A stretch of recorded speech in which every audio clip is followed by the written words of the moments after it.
Hello everybody, welcome back. Today as well we have got you another video. In this video I'll show you how you can unlock Google Keep Notes. But before that, please do make sure to like our video, subscribe our channel, and yes, without any further delay, let's get into it.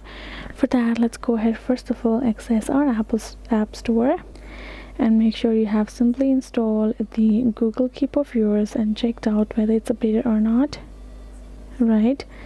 And as you can see, we have simply installed it and we have accessed it.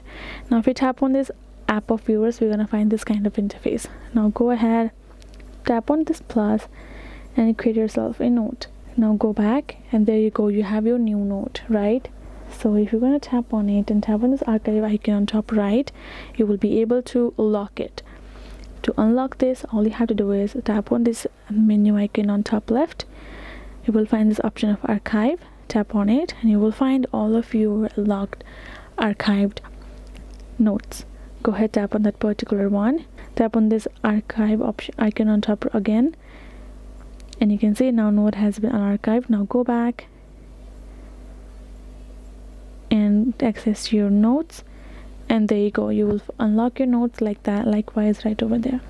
So that is how you can do it. Hope this video was helpful to you all. Thank you so much for watching, and yes, I'll see you guys in our next video.